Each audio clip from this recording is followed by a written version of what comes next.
नमस्कार। आप सभी स्टूडेंट्स का नव्या के एजुकेशनल पोर्टल पर हार्दिक स्वागत है। और आज हम इंग्लिश ग्रामर सीरीज़ में एक नया चैप्टर स्टडी करने जा रहे हैं जिसका नाम है पार्ट ऑफ स्पीच, जिसे हिंदी में शब्द भेद कहा जाता है। इस चैप्टर की शुरुआत करने से पहले हम आप सभी स्टूडेंट से रिक्वेस्ट करते हैं कि प्लीज़ आप इस वीडियो को पूरा देखें ताकि आपको पार्ट ऑफ स्पीच के बारे में अच्छी तरह से जानकारी प्राप्त हो। सबसे पहले हम इस चैप्टर की डेफिनेशन के बारे में पढ़ेंगे। इस चैप्टर की डेफिनेशन को दो भागों में डिवाइड किया गया है, according to Hindi, according to English language, Hindi के अनुसार और अंग्रेजी के अनुसार। सबसे पहले हम हिंदी के अनुसार इसकी डेफिनेशन पढ़ेंगे कि पार्ट ऑफ स्पीच क्या होता है। देखिए और समझिए। सबसे पहले हम आपको एक प्रैक्टिकल तरीके से समझाते हैं। जिस प्रकार एक मकान को बनाने में पत्थर, सीमेंट, बजरी, लकड़ी, लोहे इत्यादि आइटम की आवश्यकता होती है, इन सब से मिलकर हम एक मकान का बिल्डअप करते हैं, एक अच्छा सा घर बनाते हैं। उसी तरह एक सेंटेंस को कंप्लीट करने में, उसके स्ट्रक्चर को बनाने में, उसको बिल्डअप करने में कुछ एलिमेंट्स और कुछ कंपोनेंट्स की आवश्यकता होती है। हम एक से अधिक शब्दों का निर्माण करके अलग अलग शेप के अंदर एक वाक्य का निर्माण करते हैं।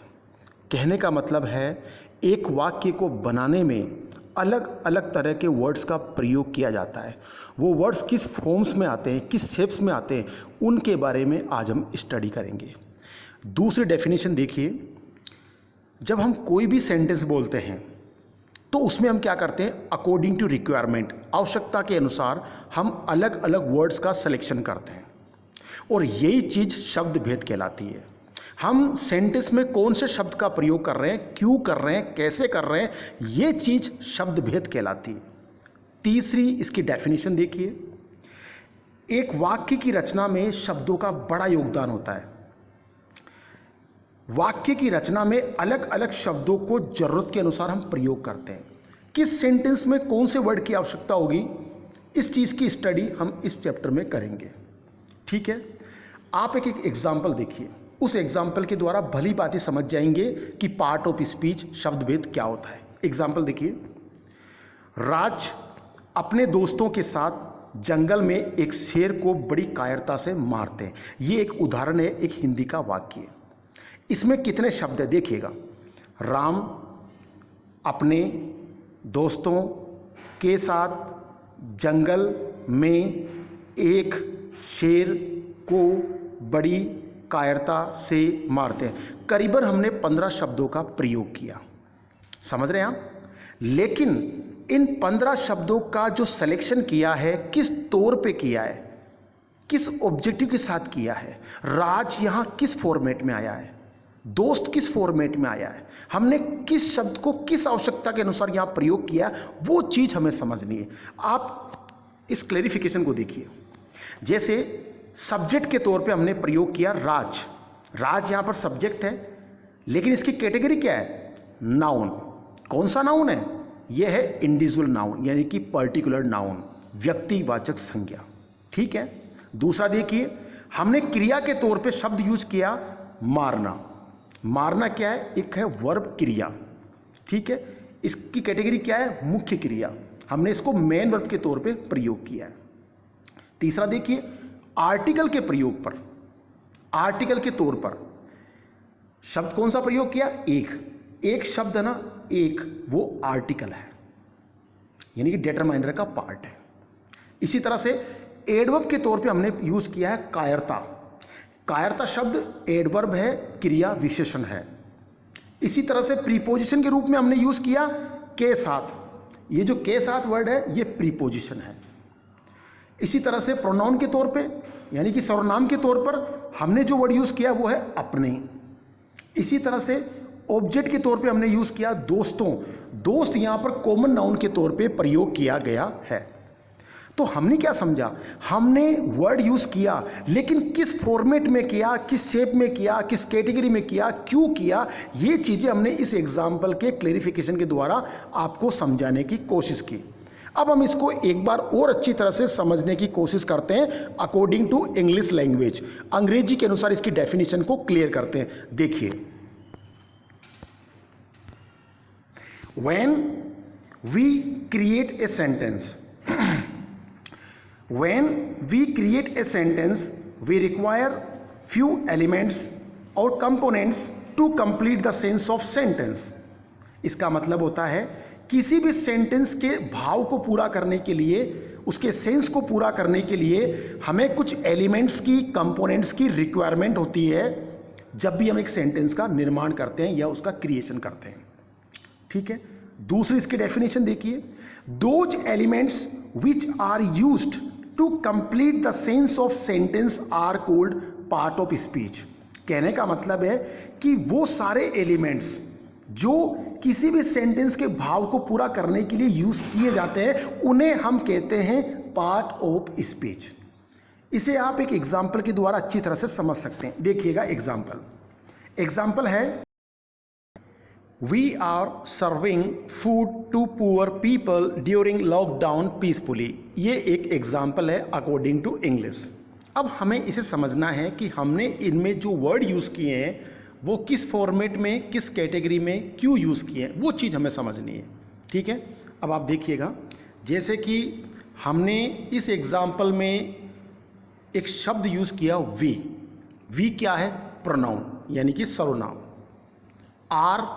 आर क्या है, हेल्पिंग वर्ब यानी कि सहायक क्रिया। सर्विंग क्या है, मेन वर्ब मुख्य क्रिया। टू और ड्यूरिंग क्या है, प्रीपोजिशन। पुअर एडजेक्टिव है। पीपल कॉमन नाउन है।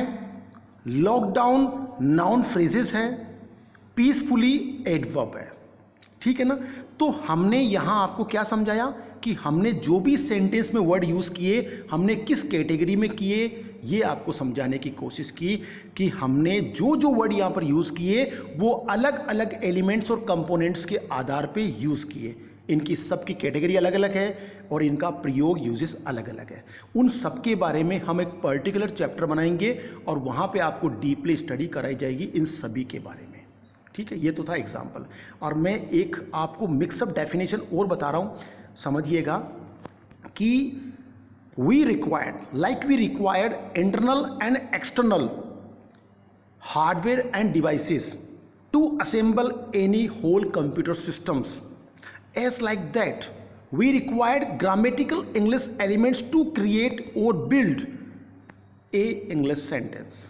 कहने का मतलब है कि जिस प्रकार एक कंप्यूटर के सिस्टम्स को असेंबल करने में हमें कुछ डिवाइसेस और इंटरनल और एक्सटर्नल हमें हार्डवेयर की रिक्वायरमेंट्स होती है, जैसे कि RAM, hard disk, SMPS, fans, ETC। ठीक है, इन सभी को मिलाकर हम एक कंप्यूटर को असेंबल करते हैं। उसी तरह एक सेंटेंस का बिल्डअप करने में हम कई प्रकार के यूजेबल, जो यूज़फुल जो आपके एलिमेंट्स होते हैं, कंपोनेंट्स होते हैं, वो सारे हम यूज करते हैं। तो ये एक मिक्सअप डेफिनेशन थी इसके बारे में। अब आपको हम समझाएंगे कि द पार्ट ऑफ स्पीच कितने प्रकार के होते हैं। कहने का मतलब एक सेंटेंस में हम कितने प्रकार के पार्ट्स इंक्लूड कर सकते हैं, कितने टाइप्स के एलिमेंट्स और कंपोनेंट्स हो सकते हैं जिनको हम सेंटेंस में यूज कर सकते हैं। तो वो होते हैं 9 प्रकार के। जनरली 9 प्रकार के एलिमेंट्स और कंपोनेंट्स हम यूज करते हैं पार्ट ऑफ स्पीच, एक सेंटेंस की रचना करने में, उसका बिल्डअप करने में।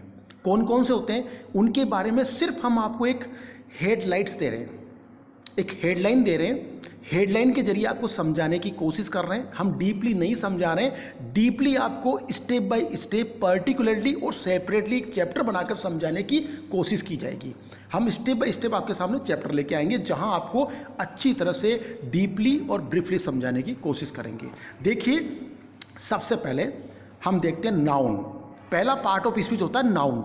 नाउन को कहते हैं संज्ञा। हम इसका यूज कैसे करते हैं? हम इसका यूज करते हैं कि किसी भी जीव, चाहे वो सजीव जैसे कि इंसान हो या जानवर हो, वो जीव होता है। कोई भी वस्तु हो, कोई भी भाव हो, कोई भी आइटम हो, कोई भी स्थान हो, इनका नाम व्यक्त करने के लिए, कॉल करने के लिए हम नाउन का प्रयोग करते हैं, संज्ञा का प्रयोग करते हैं। ये आप सभी को पता है। इसी तरह से देखिए सर्वनाम, जिसे इंग्लिश में कहते हैं प्रोनाउन, इसका यूज कैसे करते हैं? किसी भी नाउन को रिप्लेस करने के लिए, यानी कि संज्ञा के स्थान पे प्रयुक्त होने वाले शब्दों को सर्वनाम कहते हैं। ये आपने सुना होगा। हम किसी भी नाउन को रिप्लेस करना चाहते हैं, किसी भी नाउन की जगह किसी भी वर्ड को यूज करना चाहते हैं, वो वर्ड आपका सर्वनाम यानी कि प्रोनाउन के तौर पे यूज किया जाएगा। आगे देखिए तीसरा है एडजेक्टिव, जिसे हम हिंदी में कहते हैं विशेषण। जो शब्द किसी संज्ञा की विशेषता बताए, किसी सब्जेक्ट को क्वालिफाई करे, किसी भी नाउन को क्वालिफाई करे, समझ रहे ना आप, किसी भी नाउन को क्वालिफाई करे, वो शब्द आपका एडजेक्टिव कहलाता है। इसी तरह आगे देखिए एडवर्ब, इसे हम कहते हैं क्रिया विशेषण। इसका मतलब होता है कि किसी भी वर्ब को यानी कि क्रिया को और किसी भी विशेषण यानी एडजेक्टिव को क्वालिफाई करने के लिए, उसकी विशेषता बताने के लिए हम एडवर्ब का प्रयोग करते हैं। ठीक है, आगे देखिए प्रीपोजिशन, जिसे हिंदी में कहते हैं संबंध सूचक अव्यय। किसी भी सब्जेक्ट का the remaining the part of sentence, कहने का मतलब बाकी जो हिस्सा होता है सेंटेंस का ऑब्जेक्ट के तौर पे, उसके साथ क्या रिलेशन है, उनको कनेक्ट करने के लिए हम प्रीपोजिशन का प्रयोग करते हैं। आगे देखिए डेटरमाइनर, जिसे हिंदी में कहते हैं निर्धारक तत्व, यानी किसी भी संज्ञा की संख्या नाउन की काउंटेबिलिटी बताने के लिए हम डेटरमाइनर का प्रयोग करते हैं। इसी तरह देखिए इंटरजेक्शंस, जिसे हिंदी में कहते हैं विस्मयादि बोधक। सडनली हमारे माइंड में जो एक्सप्रेशन क्रिएट होते हैं, फीलिंग्स और इमोशन क्रिएट होती है, जो हमें सोरोनेस हैप्पीनेस फील करवाती है, सडनली हमारे मन से पैदा होती है, ऐसी फीलिंग और इमोशन को एक्सप्रेस करने के लिए हम इंटरजेक्शंस का प्रयोग करते हैं। इसी तरह आता है कंजक्शन, जिसे हिंदी में कहते हैं समुच्चय बोधक वाक्य, यानी किसी भी बड़े, जैसे मान लो 2 सेंटेंस है, बड़े सेंटेंस है, उनको उनका रियल मीन्स चेंज ना करते हुए हमें उनको छोटा बनाना है, तो उस फॉर्मेट के लिए हम कंजक्शंस का प्रयोग करते हैं। इसी तरह से वर्ब तो बिल्कुल मल्टीपर्पज, आप जानते हैं कोई भी सेंटेंस की कल्पना हम अमेजिंग भी नहीं कर सकते, किसी भी सेंटेंस को किसी भी क्रिया के बिना पूरा किया जा सकता है क्या, यानी कि क्रिया तो करनी ही पड़ेगी। किसी भी कार्य या क्रिया को, कर्म को बताने के लिए, क्रिया को बताने के लिए हम वर्ब का प्रयोग करते हैं। इस तरह से हमने यहाँ 9 एलिमेंट्स के बारे में जानकारी प्राप्त करी। ये 9 elements components as a word, as a शब्द के तौर पर किसी भी सेंटेंस में प्रयोग किए जाते हैं। इनकी सहायता से हम किसी भी सेंटेंस की रचना करते हैं, हम शब्द का निर्माण करते हैं, एक वाक्य की रचना करते हैं, और इनका वाक्य के निर्माण में एक बड़ा योगदान होता है। और अब हम पर्टिकुलरली एक एलिमेंट्स और कंपोनेंट्स के बारे में पर्टिकुलरली सेपरेटली एक चैप्टर बनाकर आपको डीपली जानकारी देंगे। अगर आपको ये वीडियो अच्छा लगा हो तो प्लीज़ आप इस वीडियो को लाइक करें, शेयर करें। आप सभी का बहुत बहुत धन्यवाद। Thank you so much.